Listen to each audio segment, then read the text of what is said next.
गुजराती बहू की वापसी। ले लो, अरे ले लो गजरा लेंगा, ले लो डांडिया, ले लो। अरे बहू, ये क्या लगा रखा है? तेरा पैसे कमाने का दिमाग ये तो सोच ले कि जहाँ तू ये सब बेच रही है कोई नहीं लेने वाला। गुजराती बहू हंसा जवाब देती है। अरे क्यों नहीं लेगा? डांडिया का मौसम है तो क्या लेंगा नहीं लेगा है? अरे बेवकूफ औरत, ये चेन्नई है। यहाँ इन सबको ये समझ में नहीं आता है। अरे किसी साउथ इंडियन को लहंगा पहने देखा है क्या? वो भी इतना चमकीला, शीशा और रंगीन धागा वाला। ये देखो सासू माँ, यहाँ खड़ी होकर ना उल्टी पुल्टी बात मत करो। जिसको लेना है वो जरूर लेगा। हाँ। बहू सास की बात सुनकर हंसती है और घर चली जाती है। बेचारी बहू सारा दिन सारी शाम दुकान में बैठती, लेकिन बहुत ही कम दुकानदारी के बाद जब रात को घर आती है तो आ गई महारानी पैसे का ढेर लेकर। जाकर खाना बना। माँ वो थक गई होगी, खाना बाहर से मंगा ले क्या? हाँ, क्यों नहीं। सारा दिन घर की कोई जिम्मेदारी तो लेनी नहीं। अरे पैसे कमा कर लाती तो भी कोई बात है, लेकिन ना जी ना। क्यों? बाहर से क्यों मंगाए? यह कल मुही ही बनाएगी। बहू को गुस्सा आ जाता है। वो किचन में जाती है और माँ के दिए फाफड़ा के साथ अचार रखकर ले आती है। लियो खाओ और ठूस ठूस कर खाओ। हाँ? ये क्या है? ये कैसे खाऊं? ये कैसे खाओ का क्या मतलब होता है? जैसे पूरा गुजरात खाता है वैसे खाओ। मेरी माँ ने तो बहुत सारे भेजे हैं। हाँ? बेचारी सास क्या करती, जो था वही तो खाना था। वैसे भी बहू को ताने दे देकर उसके अंदर की सारी एनर्जी खत्म हो गई थी। सभी खा पी कर सो जाते हैं, लेकिन बहू तो कमरे के चक्कर काट काट कर घूमती रहती है। अरे क्या हो गया? किस बात का मंथन कर रही हो? ये समझ में नहीं आ रहा है कि यहाँ गुजराती कल्चर का सामान कैसे बेचूं। और ये किसी को समझ में ही नहीं आता कि डांडिया क्या है, लहंगे में शीशा क्यों लगा है, और फाफड़ा है तो रोटी इतनी कड़ी क्यों है। क्या करूं भाई साहब, समझ में नहीं आता। एक तो तुम गुजराती भी ना बड़े मेहनती होते हो और चाहते हो कि सारा माहौल उन लोगों के रंग में ही रंग जाए। ऐसा ही कहा हो। वैसे रंग में तो हम किसी को भी रंग सकते हैं। देखो तुमने नहीं बना लिया क्या अपना है? ए चलो ना डांडिया खेलते हैं। हाँ? अरे पागल हो क्या? रात के 1 बजे डांडिया? अरे चलो ना, बहुत मजा आएगा। खेलते हैं ना डांडिया बाहर आंगन में। चलो तो सही प्लीज मेरे खातिर। हाँ? पति को हंसा से इतना प्यार था कि वो उसकी बात को मना नहीं कर पाता। और फिर क्या था, आंगन में गाना बजता रहता है।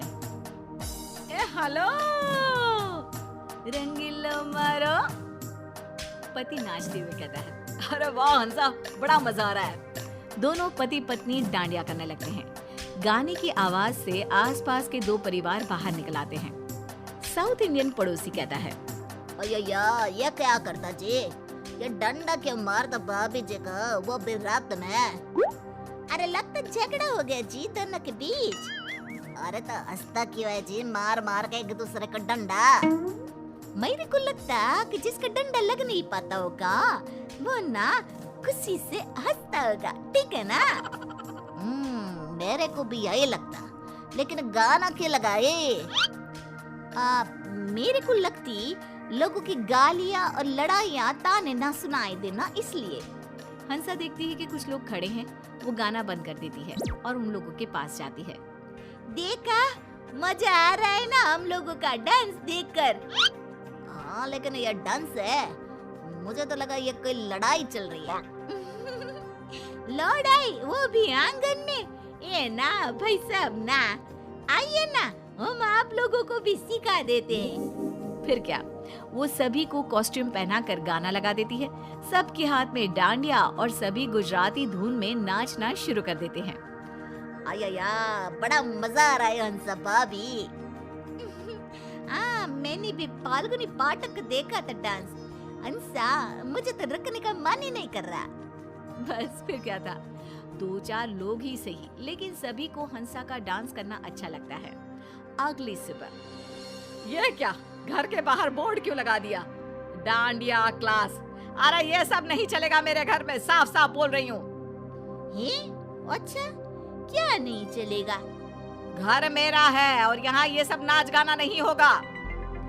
वैसे आप भी ना इस घर में अपने पापा के घर से आई है, और मैं भी, समझ गई ना? और जिसे आप नाच गाना बोल रही है ना, वो नाच गाना नहीं है, बल्कि कला है, साहित्य है, देश का संस्कृति है। अरे बस बस, अपना सामान बेचने के चक्कर में पूरे साउथ को डांडिया करा दे तू। ये तो इसमें गलत क्या है, हाँ? जब मैं यहाँ के कल्चर को एंजॉय करती हूँ, तो मेरे कल्चर को भी ये लोग समझे। और ये तेरा मेरा क्या है? हैं? हम है तो सब भारतीय ना। अब चलिए बाहर जाकर खड़ी हो जाइए, कस्टमर आते ही होंगे। हो बस फिर क्या था, एक एक करके लोगों का घर में आना शुरू होता है। हंसा पहले डांस सिखाती, फिर लहंगा और सारा सामान पैक करके थमा देती। अरे वाह बहू, बड़े नोट छाप रही है, क्या बात है। ले, अब वाह वाह कर रही है, हैं? नहीं तो सारे दिन दाने दे दे कर मेरे तो कान खा जाती थी। अरे ला बहू ला, यह गड्डी ना पैसों की मुझे दे दे। वो क्या है ना, मेरी तिजोरी काफी दिनों से खाली है। ये रहने दो, हाँ, मेरी मेहनत की कमाई है। आपका बस चलता तो कब का बंद करा देती। नहीं जी नहीं, मैं कुछ नहीं देने वाली आपको। हाँ। सास को बहू पर गुस्सा आ जाता है। अच्छा, तो ये चला कि मेरे घर को धर्मशाला बना दिया और पैसे के नाम पर ठेंगा। रुक, बताती हूँ तुझे। एक रोज सास चुपके से सारे लहंगे काट देती है और डांडिया में कील लगा देती है, फाफड़े में चींटी डाल देती है और खुश हो जाती है। अब पता चलेगा चालाकी देवी से पंगा लेने का क्या हर्ष होता है।